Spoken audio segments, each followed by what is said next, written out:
Today's Stuview TV video delves into the television archives to unearth a selection of forgotten, or at least overlooked, TV detectives.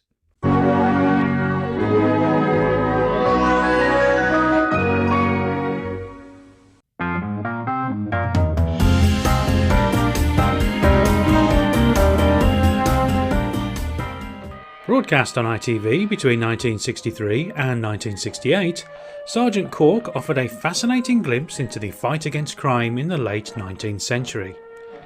Some have credited Sergeant Cork as being one of the very first examples of a television crime series to truly delve into the world of Victorian-era policemen.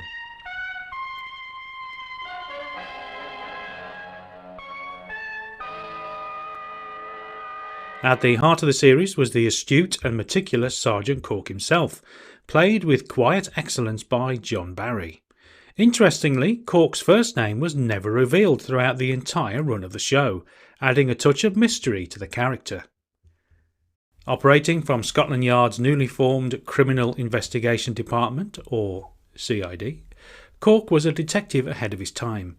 He enthusiastically embraced the pioneering techniques of the new science of forensics to tackle all manner of crimes, from those born of poverty to those driven by passion, vengeance and greed. Yes, sirs. John Briggs, the gardener to Sir Roderick Trubshaw, Bart of Norwood, died last week of tetanus, or so the doctor said. But ask his wife if he did. Ask her what she buried in the garden under the laurel bushes just after the poor man died. You better investigate quick. Whoever wrote that would hardly get top marks for spelling. Written by a woman, I'd say. Well, some women can spell, you know. I happen to be acquainted with several well-educated girls. I've no doubt. Still, in my experience, due to the females who write this sort of sickening stuff. Sorry to shatter your youthful illusions, lad. What do your sharp male eyes deduce from that? It's been printed to disguise the writing. And the author is left-handed. It could be a disguise, of course, but I doubt it. And it looks as if the writer is semi-illiterate. I'm not sure. Well, look at the word sirs. They've spelled that correctly, haven't they? He had 6 words there. They spelled it S-E-R. If you got it right the first time, why not the second time? And look at that other word, what, W-O-T, yet he gets tetanus correct, right? Yes, right. Yet did, D-I-double-D, and he spells investigate correctly, right? Right. Right. Yes, you're right. The paper's expensive, too. You're learning fast, then. I think you better come with me on this case. Sergeant Cork was celebrated for its atmospheric quality, with excellent period settings and those iconic wonderfully thick pea super fogs that truly transported you to 1890s London. While comparisons to Sherlock Holmes were almost unavoidable, Sergeant Cork offered a different perspective, the world of detection viewed firmly from a pro-police point of view, showcasing their emerging efficiencies rather than their shortcomings.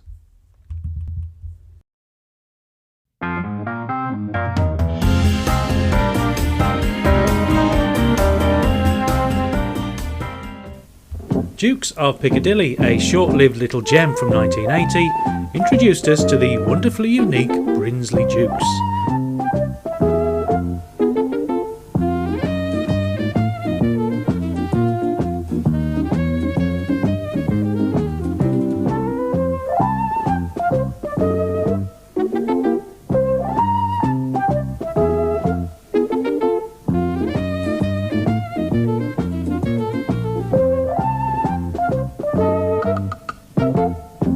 Played with consummate charm and authority by a pre-Yes Minister Nigel Hawthorne, Dukes was a tea importer by trade, running a family business in Piccadilly that had been there since 1887.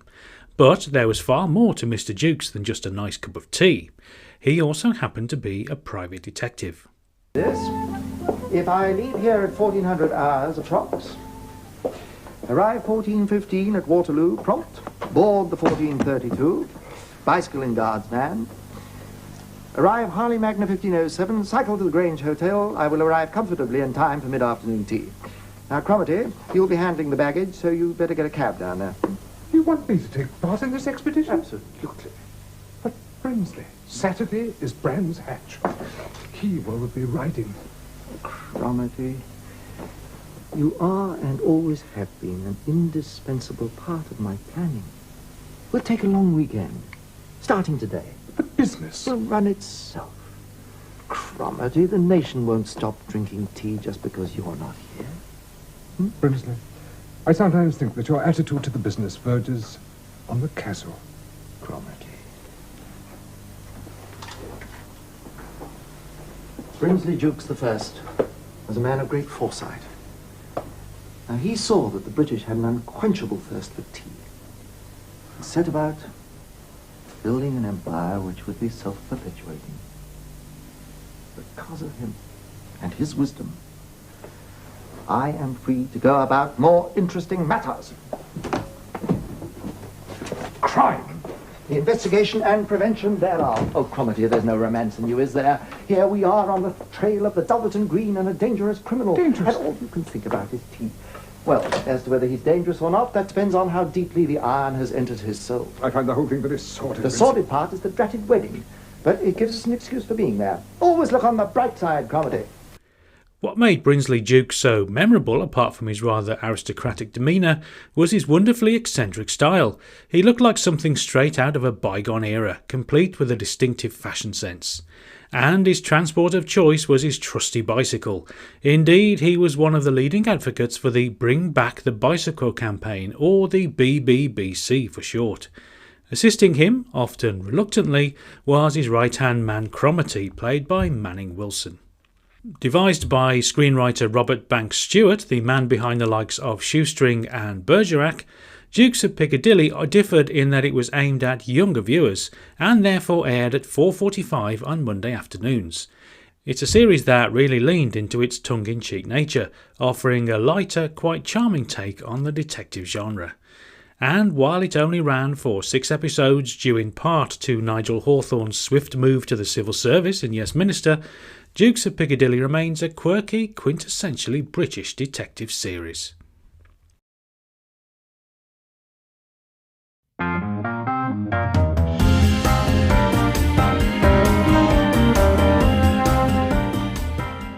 Our next sleuth was a character so popular he appeared in not one but 2 spin-off series, the enigmatic George Kitchener-Bulman. Don Henderson first brought the character of Bulman to life in the mid-70s series The XYY Man, before attaining a more prominent role in Strangers. But it was in his own eponymous series Bulman, which aired from 1985 to 1987, that we saw him in a completely new light. Former DCI George Bulman had ostensibly retired from the force. He could now be found in an antique shop in southwest London, quietly repairing clocks for a living. However, with his unparalleled knowledge of the criminal underworld, he was drawn back into action, this time as a private investigator, often egged on by his spirited assistant Lucy, played by Siobhan Redmond. They were also frequently pulled into the shadowy world of the Secret Service, thanks to the dealings of Security Chief William Dugdale, portrayed by the wonderful character actor Thorley Walters. Bulman himself was a masterclass in understated quirks. He was softly spoken, often seen with his tatty string gloves, and had a distinctive 2CV car. He also had a surprising knowledge of the classics, and rather memorably was always seen with a Vicks nasal inhaler and a plastic carrier bag. Don simply carried his personal belongings, including his scripts, in it, and it became easier for the writers to incorporate it into the character than to try and get him to leave it off screen. These seemingly small details, along with the fact that Don Henderson's sometimes whispered delivery was connected to his throat cancer, added layers of authenticity and humanity to an already fascinating character.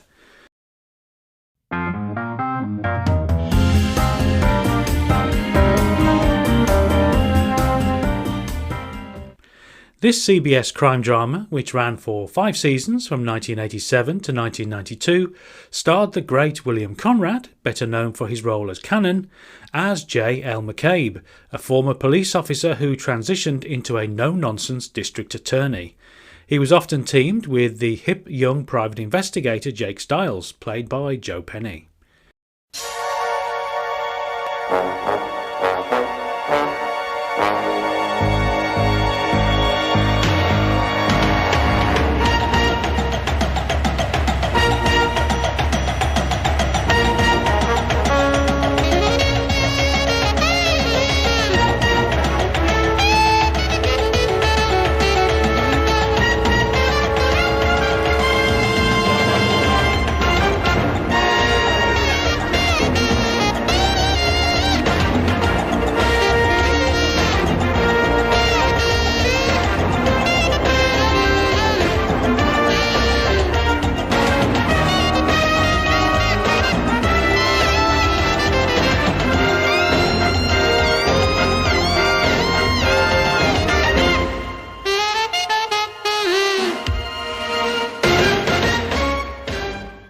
McCabe was a formidable figure, known for his direct approach and often unconventional methods when pursuing a case.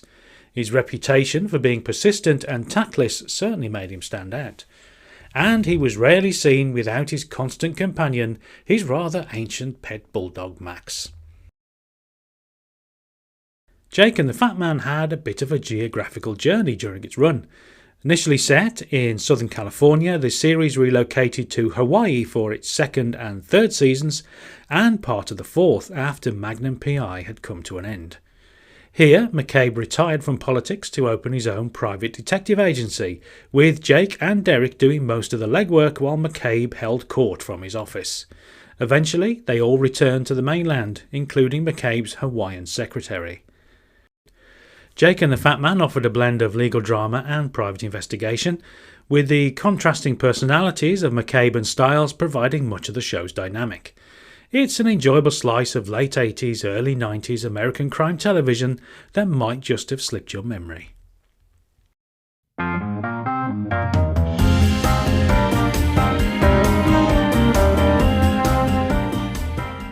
Airing from 1989 to 1990 under the ABC Mystery Movie umbrella in the US, B.L. Stryker saw Hollywood legend Burt Reynolds return to his television roots.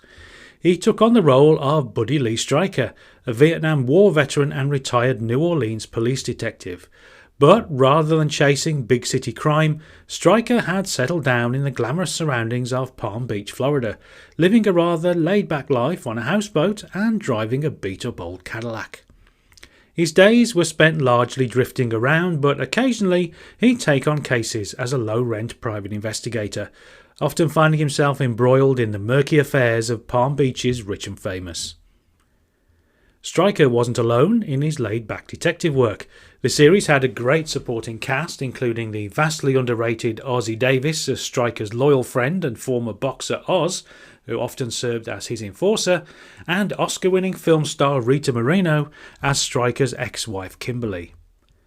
Burt Reynolds himself was not just the star, he also directed several of the episodes and enjoyed significant creative control, including the series being set in Palm Beach, Florida, near to his real-life home. A proper slice of sun-drenched, easygoing detective drama with the likeable and charming Reynolds at the helm, B.L. Stryker was broadcast in the UK from 1991, a year after the show had ended in the US.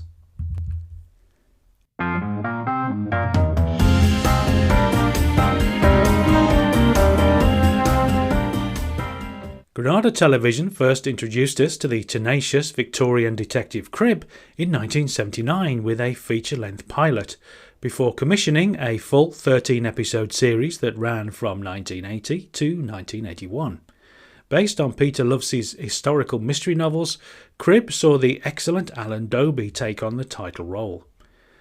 Like Sergeant Cork before him, the tough and determined Cribb worked for the newly formed Criminal Investigation Department, CID, in London during the late 1880s. In addition to compelling mysteries, often set against the lively backdrop of Victorian activities ranging from the music hall to bare-knuckle prize fighting, the series deftly wove real historical events into its plots, offering an extra layer of authenticity. These real-life events included the publication of Jerome K. Jerome's Three Men in a Boat and the sale of London Zoo's beloved elephant Jumbo to Barnum and Bailey's Circus. Cribb himself, with his shrewd mind and a rather keen eye for the ladies, was often found outwitting London's cleverest crooks. He was ably assisted in his investigations by the loyal Constable Thackeray, played by the familiar face of William Simons, later to become a regular in the Sunday night favourite Heartbeat.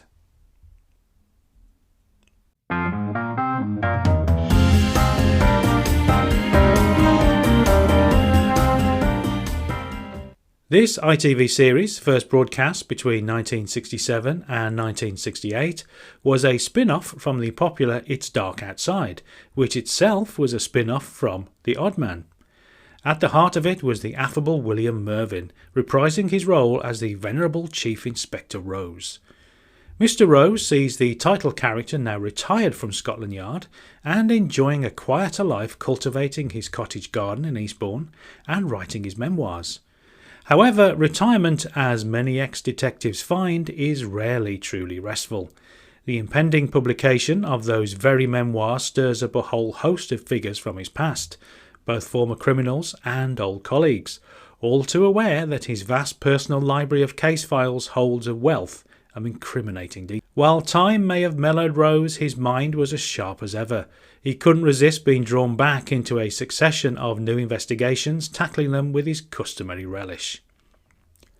Mr. Rose was a charming, intelligent and often suspenseful series that proved retirement was no barrier to crime solving for a truly brilliant mind.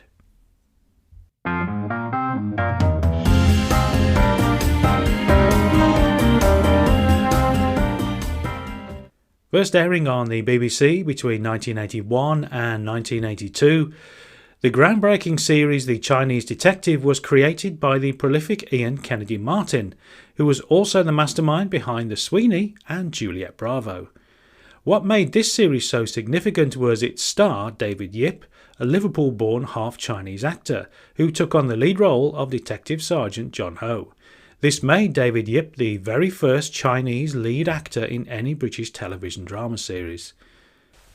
Ho was a determined individual, having joined the police force partly to clear his father's name, and he often employed unorthodox methods to crack his cases.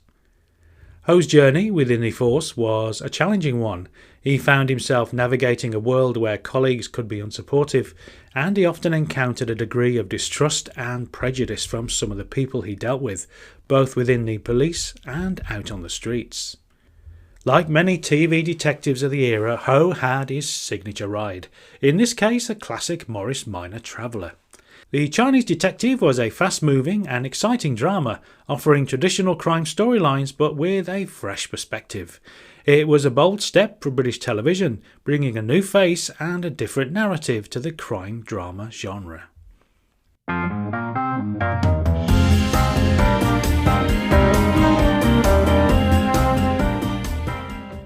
This American crime drama, which first blasted onto American TV screens courtesy of NBC in 1984, ran for an impressive 7 years.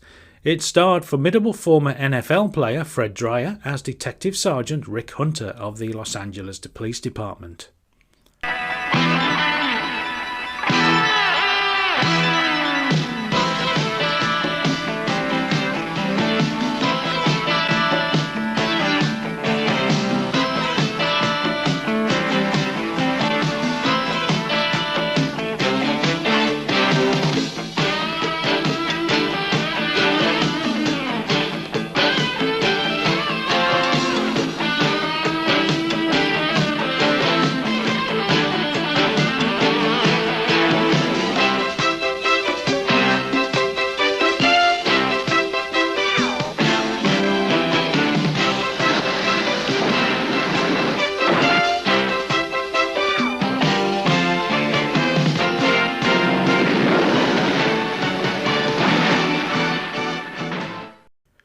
Hunter was a wily, physically imposing plainclothes detective, known for his sharp instincts and a willingness to bend the rules to apprehend criminals in the dark underbelly of LA.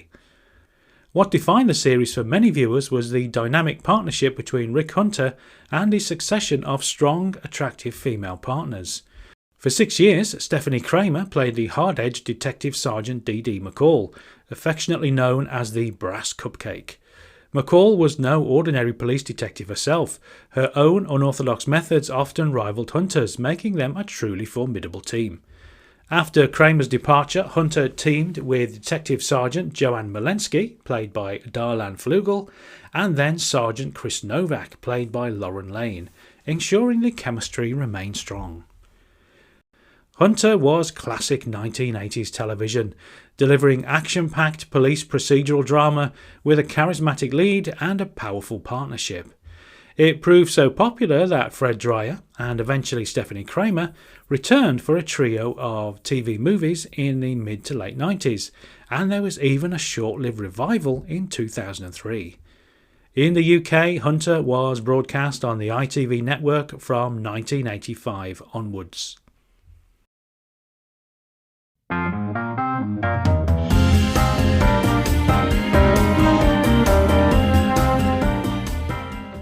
This Aaron Spelling-produced crime drama aired on ABC in the United States for 3 seasons from 1982 to 1985, and in the UK on BBC One from 1983 to 1987.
Better cock your pistols.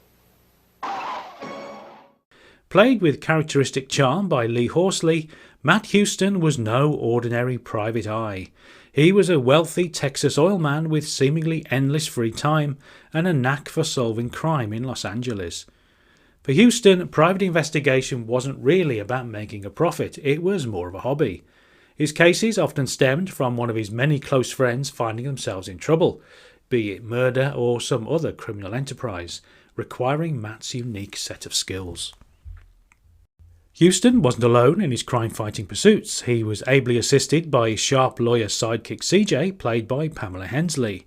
CJ was particularly resourceful, utilising an early 80s marvel, an Apple III computer affectionately nicknamed Baby, which held an impressive database of information at her fingertips. Keeping a watchful eye on Matt's rather lavish expenses was his continuously frustrated business manager Murray, played by George Weiner, who frequently grumbled about the lack of profit from Matt's ventures. And in the show's third and final season, Beverly Hills great Buddy Ebsen joined the cast as Houston's retired detective uncle, Roy Houston, adding another layer of experience to the team. Matt Houston was a quintessential 80s caper, replete with all the hallmarks of a classic Aaron Spelling production, from fast cars and swimming pools to an air of effortless cool. It's a stylish and entertaining watch, and yes, the resemblance between Matt Houston and Thomas Magnum is uncanny. Do you have a favourite amongst today's crime-fighting selection? Which other forgotten TV detectives would you like to see included in a future video? Do please let me know in the comments. As always, many thanks for watching, and do join me next time for more nostalgic goodness.